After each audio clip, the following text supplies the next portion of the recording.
He thought he was humiliating a nobody, but he had no idea he had just insulted the one person who could quietly rewrite his entire future.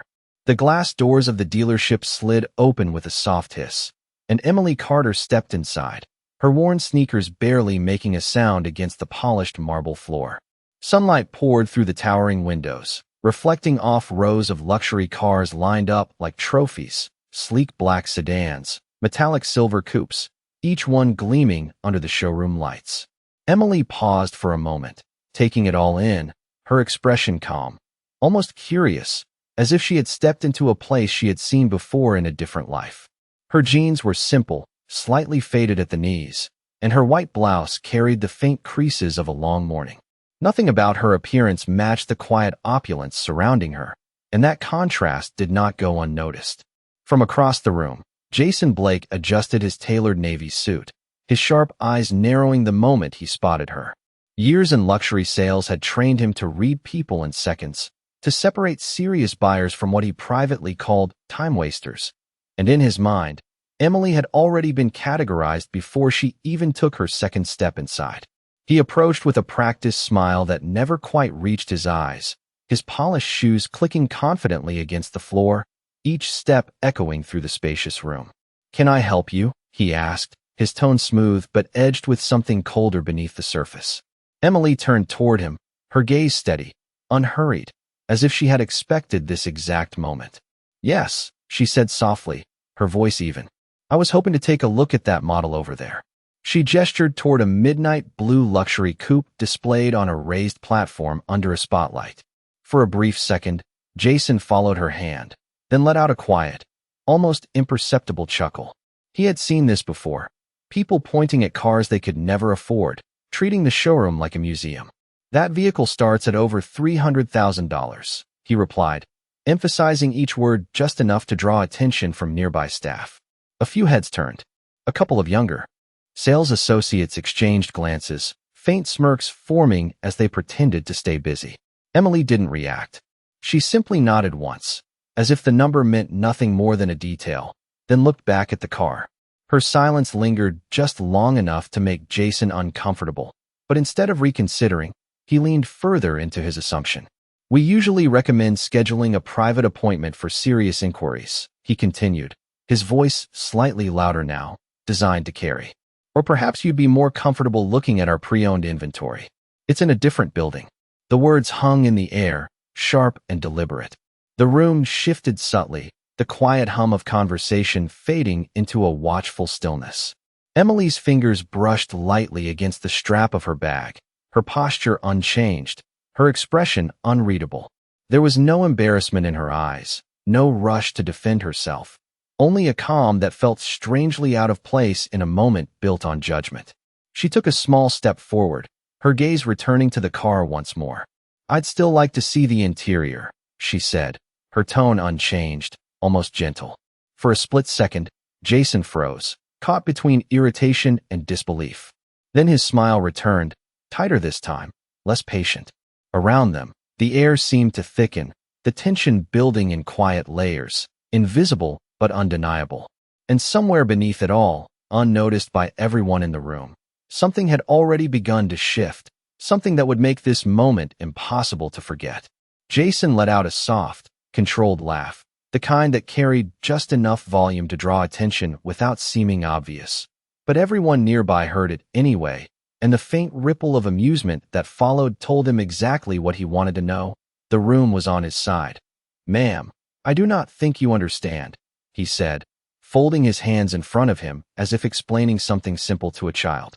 "Vehicles in this section are not typically available for casual viewing." His eyes flicked briefly to her sneakers again before returning to her face, "especially without a prior appointment." The words were polite on the surface, but the meaning beneath them was unmistakable. Emily stood there without moving, her posture relaxed, her gaze steady as if none of it landed the way he expected, and that alone seemed to irritate him more than any argument could have. Behind him, one of the younger sales associates shifted his weight, trying to suppress a grin while pretending to rearrange a brochure display. The quiet tension in the showroom thickened, the air carrying that familiar energy of people sensing a moment worth watching unfold.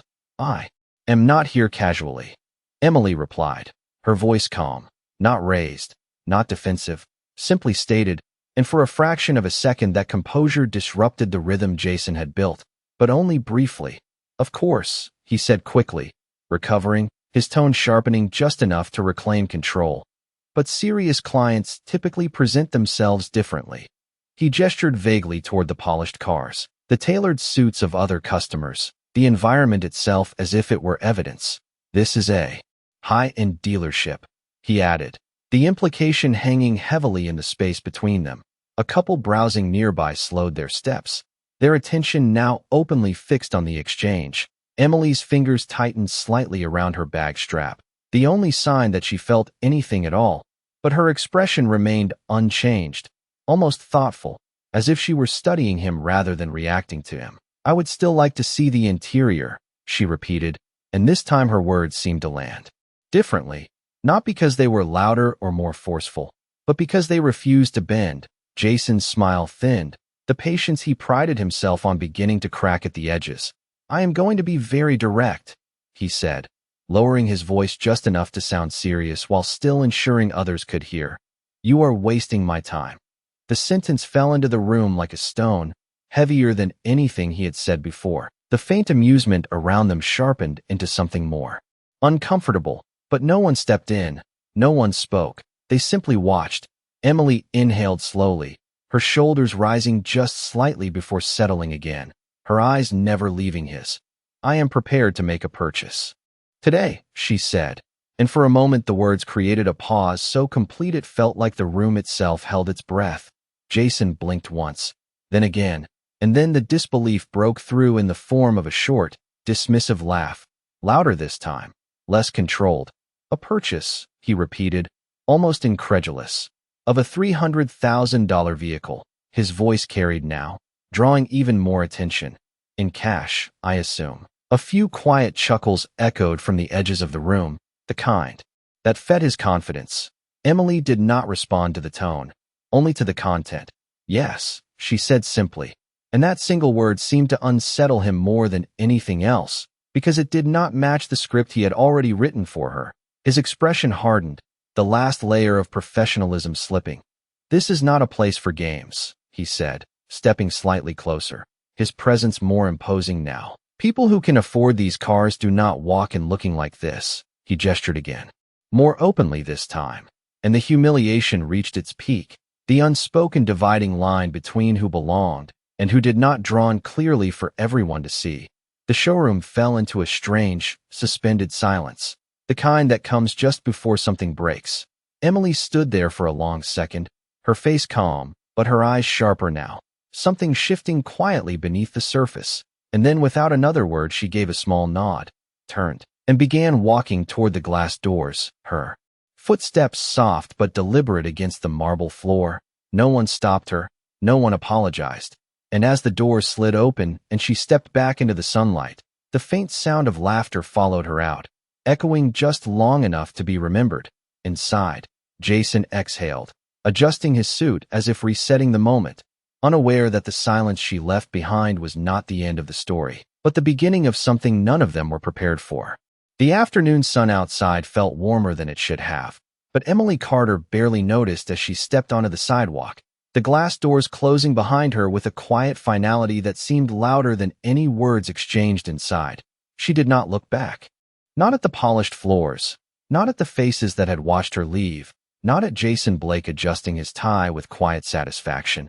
Instead, she walked forward at a steady pace, her expression calm, almost detached, as if the humiliation she had just endured belonged to someone else entirely, a passing reflection rather than a defining moment. Yet beneath that stillness, something had shifted, something precise and controlled. Her fingers reached into her bag and pulled out her phone, the screen lighting up instantly as if it had been waiting. She paused for a brief second, her eyes scanning the contact list before selecting a name without hesitation. The line rang only once. "Yes." A voice answered on the other end, professional, attentive, already alert. Emily's tone remained soft, measured, but there was a clarity in it now that had not been there before. "Cancel the delivery scheduled for next week," she said, her gaze drifting toward the dealership windows behind her. though she did not turn. "I will handle it personally." There was a brief silence on the other end, not confusion, but acknowledgement, as if the instruction carried more meaning than the words themselves. "Understood," the voice replied. "Do you want us to notify them in advance?" Emily's lips curved slightly, not quite a smile, more like a decision settling into place. "No," she said, and the simplicity of that single word carried a quiet weight. "They will find out soon enough." She ended the call without another explanation, slipping the phone back into her bag. And for a moment she simply stood there, the noise of the street moving around her, cars passing, distant conversations blending into a steady hum. The world continuing as if nothing had happened. But inside the showroom, the moment lingered longer than anyone expected. Jason Blake had already turned his attention back to a well-dressed couple who had just entered, his demeanor shifting seamlessly into charm, his voice smooth again, confident, practiced, as if the previous encounter had been nothing more than a minor interruption. "Welcome," he said warmly, extending his hand. "You came at the perfect time." The couple smiled, immediately at ease, drawn into the environment he knew how to control. But not everyone had moved on so quickly. Daniel, the younger associate who had watched the entire exchange, remained near the brochure stand, his expression uneasy, his eyes occasionally drifting toward the doors Emily had walked through. Something about the way she carried herself, the calm in her voice, the certainty in her final words, did not match the picture Jason had painted. "You think she was serious," he muttered, quietly to another associate, who shrugged with a dismissive grin. "People say things all the time," he replied. "Does not mean anything."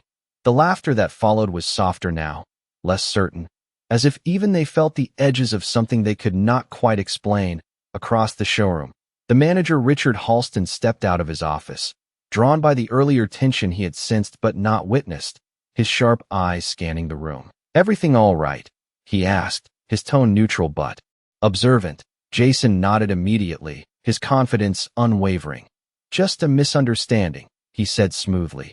"Nothing worth your concern." Richard studied him for a moment longer, then gave a small nod, though his gaze lingered on the glass doors, as if measuring something unseen. Outside, Emily had already reached the corner of the street, her pace unhurried, her posture steady. She paused briefly at the curb, glancing once at the reflection of the dealership in the glass of a nearby building. The same place that had dismissed her minutes ago now reduced to a distant image, small, almost insignificant. Her eyes held there for a second longer before she turned away completely and continued walking, the decision she had made already in motion, quiet, precise, and irreversible. And back inside, beneath the polished lights and confident smiles, no one realized that the story they thought had ended was about to return in a way none of them would ever forget. And when it did, the silence would not come with laughter this time, but with something far heavier, something that could not be undone. Morning came with a quiet clarity, the kind that made everything feel sharper, more defined, as the dealership lights flickered on one by one, illuminating the polished showroom floor once again. Jason Blake arrived early as usual, his confidence restored, his routine untouched, as if yesterday had never happened. He adjusted his cufflinks, straightened his jacket, and glanced at his reflection in the glass, the image staring back at him exactly as he expected, controlled, successful, certain. The doors opened at 9 sharp, and the first hour passed like any other. A few customers walked in. Casual conversations flowed. The faint scent of coffee lingered in the air, and for a moment, everything seemed perfectly normal. But just before 10, a low, unfamiliar sound rolled in from outside, deep and smooth, not loud but unmistakable, the kind of engine that did not demand attention yet commanded it effortlessly. One of the associates near the front windows paused mid-sentence, his eyes narrowing slightly as he glanced toward the street. "Do you hear that?" he muttered, and within seconds, the subtle hum drew more attention. Conversation slowed, heads turned, the showroom's rhythm faltered just enough to notice. Then the vehicle appeared, gliding into view like a presence rather than an arrival, a black Rolls-Royce, its surface reflecting the morning light like liquid glass, pulling to a precise stop directly in front of the dealership entrance. The kind of car that did not belong to just anyone, the kind that signaled power without needing explanation. The room fell into a hush, not forced, not dramatic, just a natural pause as everyone instinctively watched. Jason stepped closer to the window, his brow tightening slightly, curiosity replacing his usual certainty.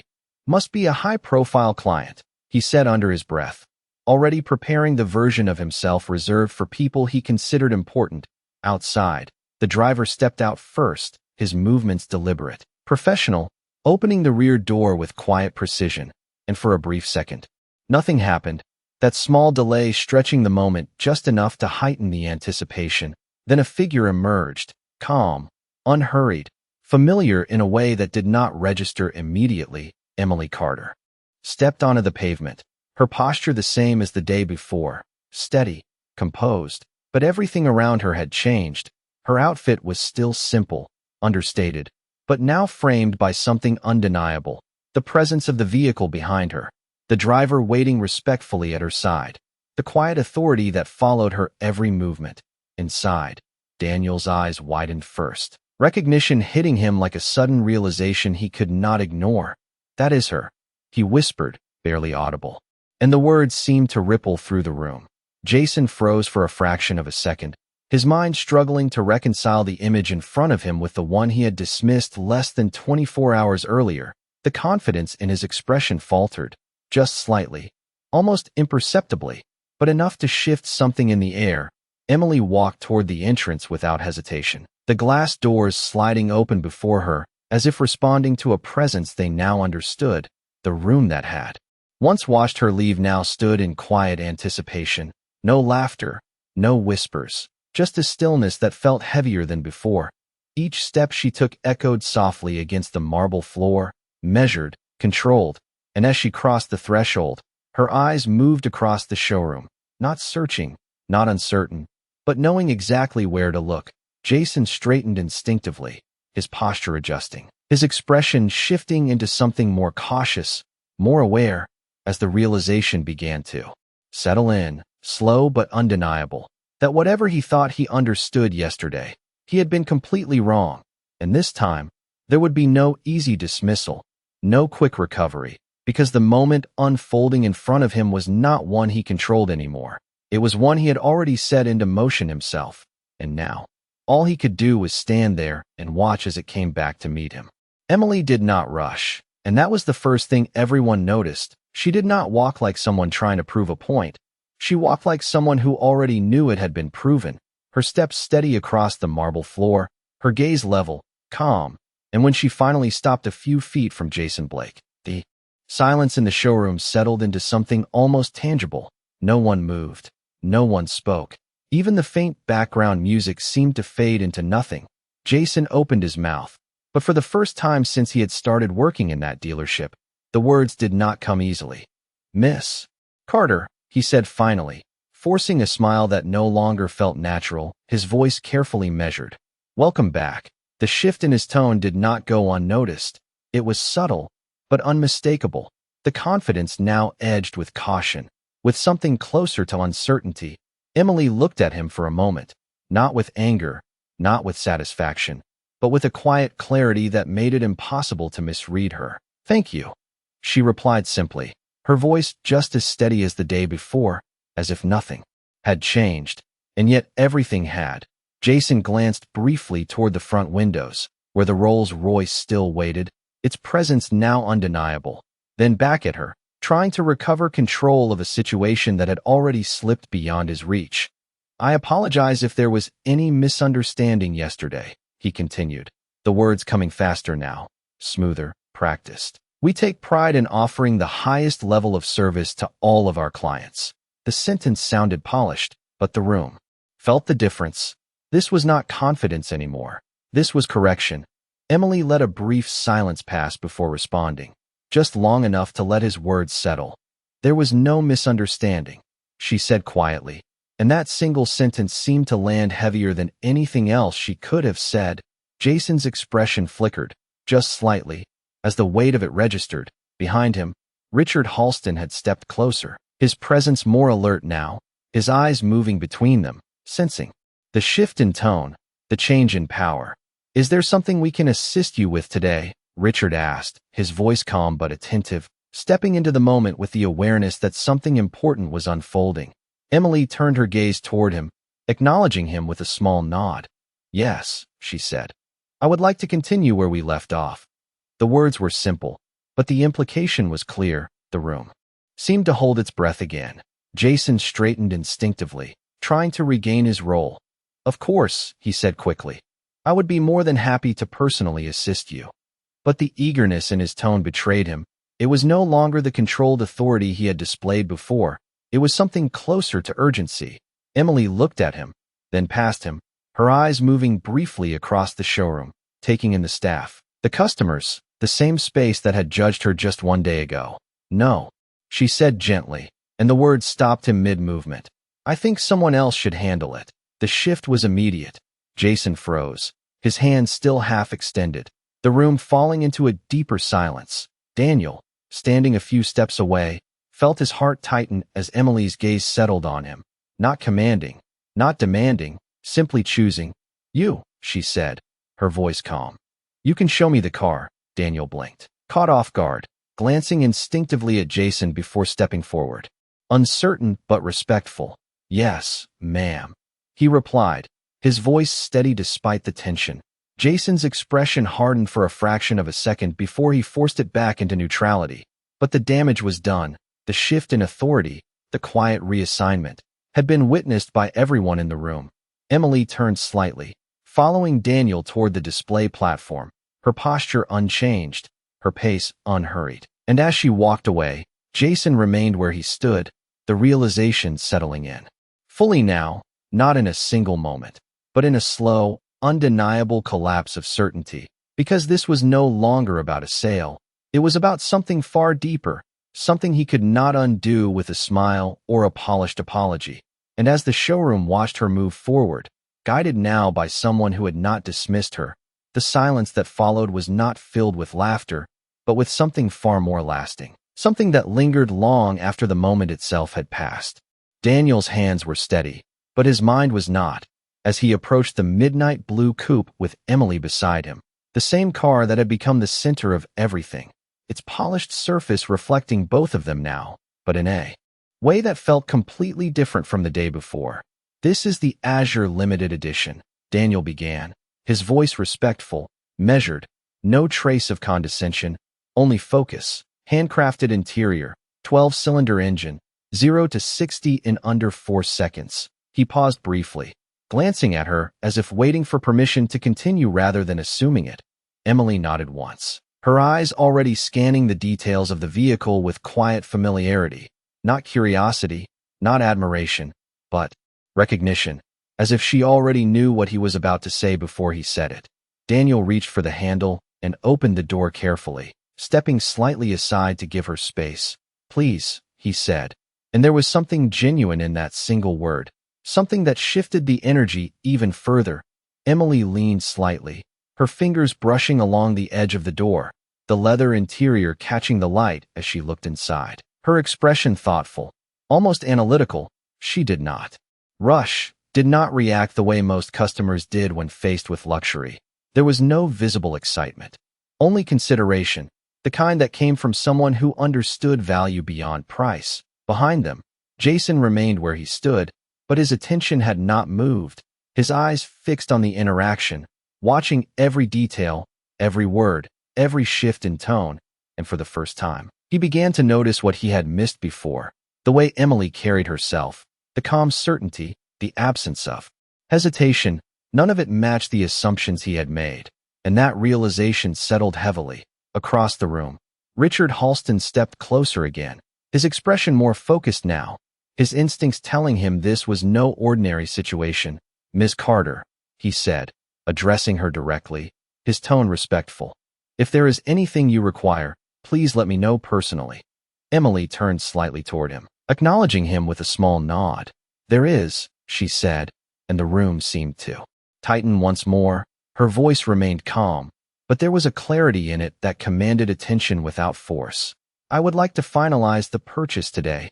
Daniel's eyes widened just slightly, not from doubt, but from the weight of what that meant. Jason's posture stiffened again, his jaw tightening almost imperceptibly. Richard's expression shifted into something more formal, more attentive. "Of course," he replied immediately. "We can begin the paperwork right away." Emily's gaze moved between them, then back to Daniel. "I prefer to complete everything with him," she said, her tone unchanged. And the decision landed with quiet finality. Jason looked down for a brief moment. The implication clear: this was not just a sale he had lost. It was trust, respect, and something far more difficult to regain. Daniel nodded, composed despite the pressure. "I will take care of it," he said, guiding Emily toward the consultation desk, his movements careful, deliberate, as if aware that every step mattered now. The showroom remained unusually quiet. The earlier confidence replaced by a collective awareness that something significant was unfolding, something that could not be ignored or undone. As they reached the desk, Daniel began organizing the documents, his hands moving with practiced precision. "Would you like to finance or complete a direct purchase?" he asked, his voice professional, steady. Emily reached into her bag once more, pulling out a thin folder, placing it gently on the desk. "Direct purchase," she said, opening it just enough to reveal the documents inside. And for a brief moment, Daniel's breath caught, not from the amount, but from the confirmation of what had already become clear. This was not a gesture, not a statement. This was reality. Behind them, Jason exhaled slowly, the sound almost lost in the silence, as the full weight of his mistake settled in. Not loud, not dramatic, but undeniable. And as Emily sat calmly, reviewing the paperwork with quiet precision, the room seemed to hold on to that moment. The shift complete, the balance changed. And for those who had watched her walk out the day before, the difference was no longer subtle, it was absolute. The soft sound of paper sliding across the desk seemed louder than it should have. Each document placed with quiet precision as Daniel worked through the process step by step, his voice steady but lower now, almost instinctively respectful of the silence that had settled over the showroom. "If you could review here and here," he said, pointing gently to the marked sections. Emily leaned forward slightly, her posture composed, her eyes scanning each page with focused attention, not rushed, not distracted, as if time itself had slowed to match her pace. She picked up the pen, signing her name with smooth, deliberate strokes, the ink settling onto the page like a final confirmation of something that had already been decided long before she walked through those doors across the room. The staff watched without pretending anymore. Conversations had stopped entirely, replaced by a quiet awareness that none of them could ignore. Jason stood near the display platform, his hands clasped loosely in front of him, but the tension in his shoulders gave him away, his gaze fixed on the desk where Emily sat. Every movement she made reinforcing the reality he had failed to recognize. Richard Halston remained nearby, his expression composed but more attentive than before, his eyes occasionally shifting toward Jason, as if measuring the impact of what was unfolding. "Everything looks in order," Daniel said after reviewing the final page, his tone calm, but carrying a subtle note of completion. Emily closed the folder gently, placing the pen down with the same quiet control she had shown throughout. "Good," she replied, and there was no triumph in her voice, no satisfaction drawn from the moment, only certainty. Daniel hesitated for a fraction of a second before speaking again. "Would you like the vehicle prepared immediately?" he asked.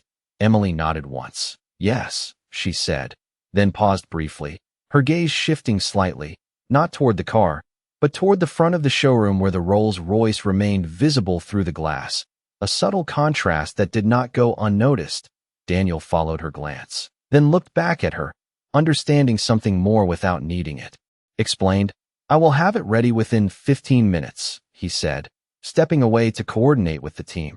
The moment he moved, the quiet tension in the room shifted again, less uncertain now, more defined, as if everyone present had reached the same realization at the same time. Jason exhaled slowly, the sound barely audible, but it carried the weight of everything he had been holding back. He took a step forward, then stopped, as if unsure whether he had the right to approach, the confidence that had once guided every action now replaced by hesitation. Emily remained seated for a moment longer, her hands resting lightly on the closed folder, her gaze steady. Then she stood, her movement calm, and unhurried, and turned slightly, her eyes meeting Jason's for the first time since she had returned. The silence between them was not empty. It was filled with everything that had been said and everything that had not. Jason swallowed, forcing himself to speak. "Miss Carter," he began, his voice quieter now, stripped of its earlier sharpness. "I want to personally apologize for yesterday." The words came carefully, each one chosen, but they lacked the ease he once carried. Emily listened without interrupting, her expression unchanged, not cold, not forgiving, simply present. Jason continued. "I misjudged the situation," he said, and the admission hung in the air, heavier than any excuse he could have offered. For a brief moment, it seemed like time paused again, waiting for her response.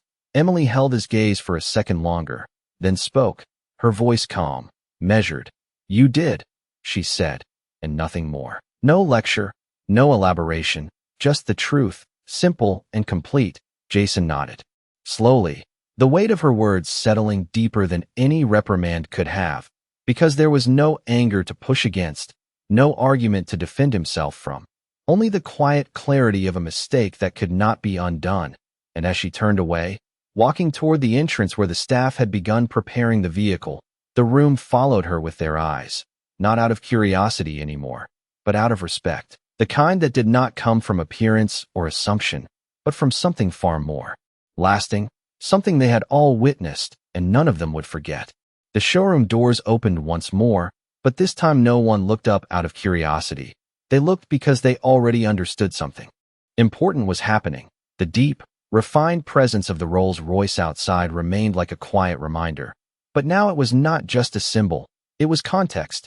And as Emily stepped forward toward the front, the staff moved differently around her, more attentive, more careful, not out of fear, but out of recognition. Daniel stood by the entrance, the midnight blue coupe now positioned just outside, polished to perfection, its engine humming softly as if waiting for its rightful owner.